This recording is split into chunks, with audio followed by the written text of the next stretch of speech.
Hello बच्चों, good morning. आज हम संकाय एवं विषयों की समझ वाले पेपर में जो हमारा टॉपिक चल रहा था प्रायोजना विधि के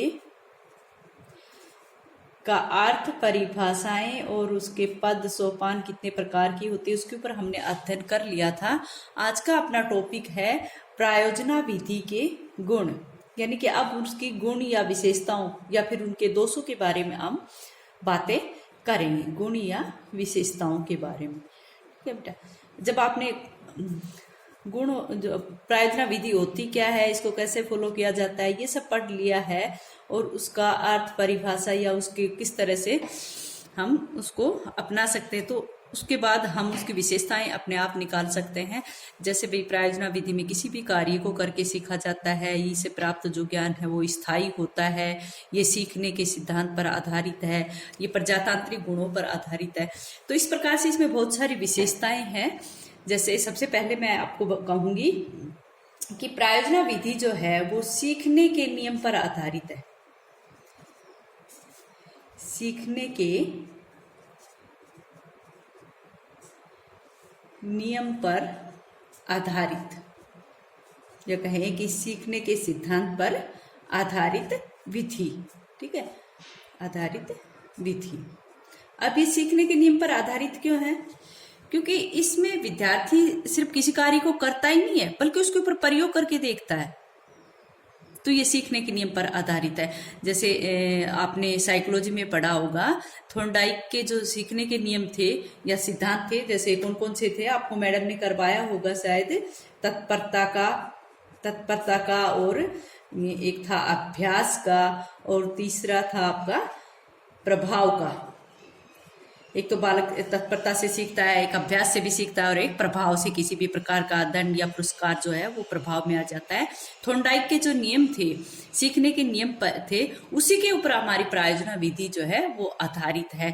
यानी कि इसमें बच्चा किसी भी कार्य को करके सीखता है, इसलिए वो चाहे तत्परता से सीखे, चाहे अभ्यास से सीखे, चाहे प्रभाव के डर या उससे प्रोत्साहित होकर सीखे, वो सीखने के नियम पर आधारित है। और ऐसा माना जाता है कि ऐसा करने से बच्चे को आनंद मिलता है और पढ़ने में अधिक रुचि लिखता है। भाई जब बच्चा स्वयं कार्य कर रहा है तो ये विधि अधिक कारगर सिद्ध होती है जब बच्चा इसमें कार्य करके ही अनुभव प्राप्त करता है।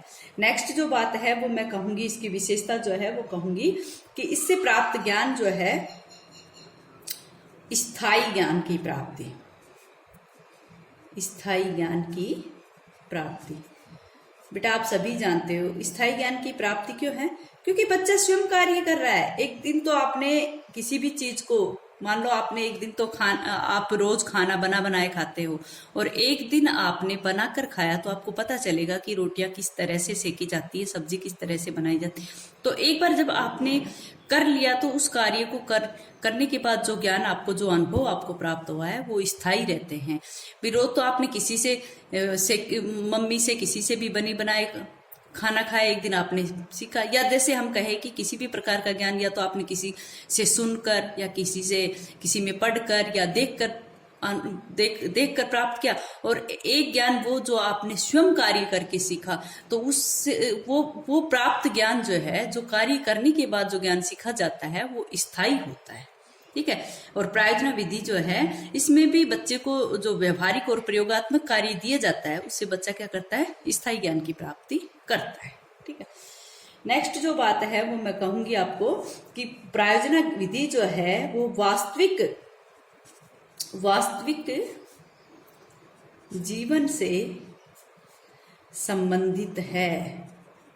प्रायोजना विधि जो है वो वास्तविक जीवन से संबंधित क्या भाई? वास्तविक जीवन का भी यही है कि यथार्थता यही है कि मनुष्य जो कार्य करता है उसी से उसको अनुभव होता है, और उसको इस तरह की शिक्षा भी देनी चाहिए, इस तरह का पाठ्यक्रम भी बच्चे का होना चाहिए जिसमें बच्चा स्वयं कार्यशील रहे, जिसमें बच्चा जीवन की वास्तविकता को समझे। यानी कि वहां पर बच्चा किसी भी प्रकार की व्यवसाय की हो, जीविकोपार्जन की शिक्षा हो, वो सब उसके जीवन के लिए उपयोगी होती है। पाठ्यक्रम के लिए तो ये बात आ जाती है।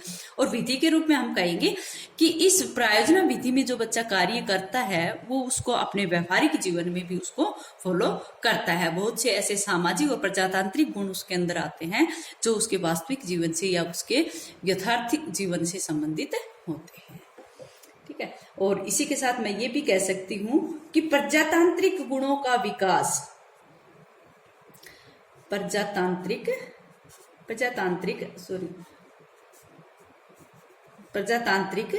गुणों का विकास। अब प्रजातांत्रिक गुणों का विकास कैसे होता है बेटा? प्रजातांत्रिक गुणों का विकास कैसे मानोगे? भाई कक्षा में बच्चे जो है वो समूह में, जब प्रायोजना विधि दो प्रकार की बताई, एक तो व्यक्तिगत और एक सामूहिक। तो सामूहिक में बच्चे क्या कर रहे हैं? एक दूसरे बच्चे के सहयोग से कार्य कर रहे हैं। तो सहयोग से कार्य कर रहे हैं तो उसका मतलब क्या है कि कक्षा में सभी छात्र जो है वो अपना मत रख सकते हैं। भाई मैं इस समस्या का समाधान इस तरह से करूंगा, मेरे अनुसार ये समस्या का समाधान इस तरह होगा। तो कहने का अर्थ है कि सभी बच्चे अपने एक दूसरे के मत का आदर भी करेंगे और सभी बच्चे अपने विचारों को प्रकट करने की छूट भी रखते हैं और सबको अपने कार्यों को सफलतापूर्वक संपन्न करना पड़ता है, पूर्ण करना पड़ता है। तो ये सारे गुण किस में आते हैं? प्रजातांत्रिक गुण में आते हैं। ठीक है, प्रजातांत्रिक गुण आते हैं क्योंकि बच्चे एक दूसरे के मत का आदर कर रहे हैं, उनके विचारों को सुन रहे हैं, उनके विचारों को ग्रहण कर रहे हैं। उनको इतनी स्वतंत्रता दी गई कि वो अपने कार्य को स्वतंत्र रूप से करे। किसी भी कार्य को पूर्ण करने के लिए वो क्या है? स्वतंत्र है।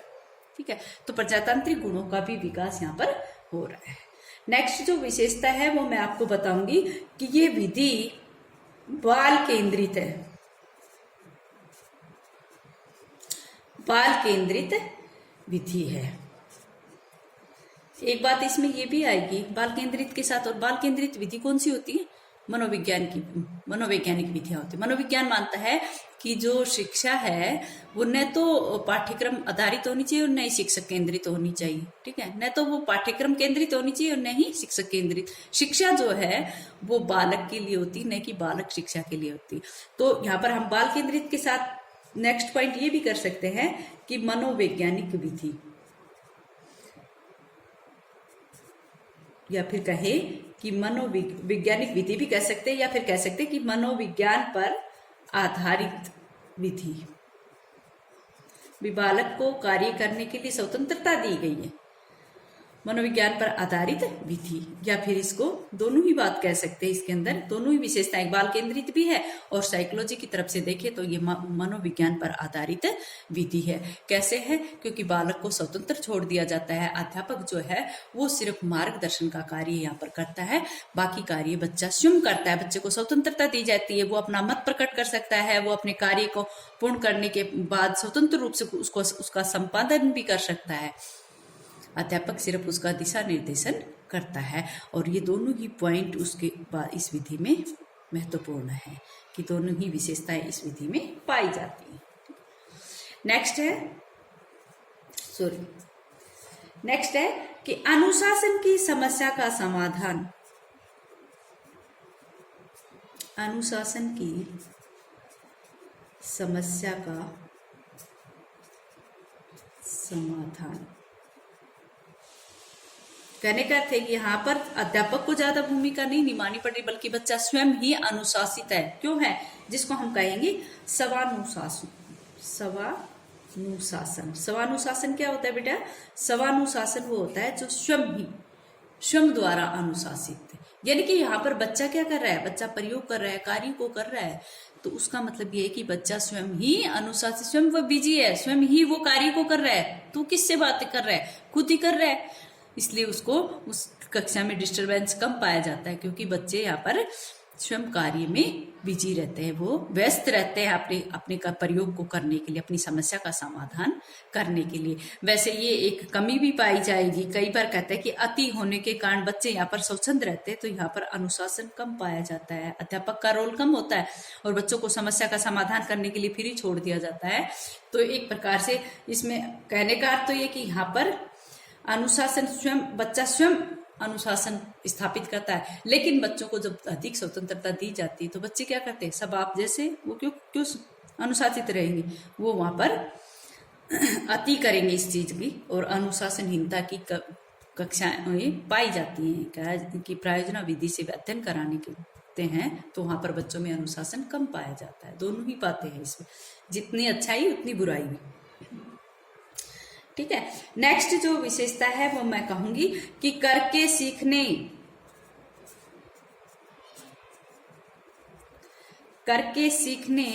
व क्रिया द्वारा सीखना,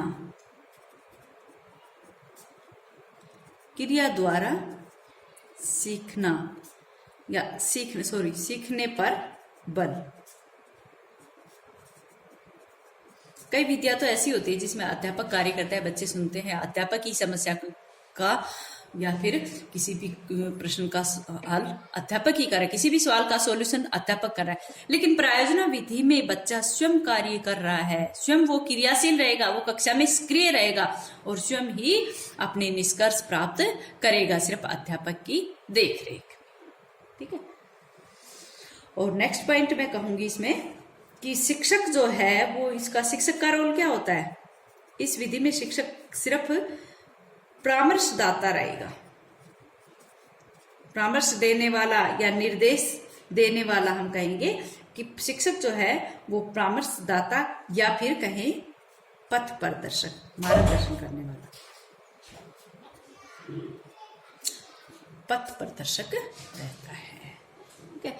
तो इस तरह से हम कहेंगे कि इस पद्धति में, इस प्रायोजना विधि में अध्यापक जो है वो परामर्शदाता रहता है, वो बच्चों को सिर्फ दिशा निर्देशन देते हैं, जो भी कार्य करना होता है बच्चा स्वयं ही करता है।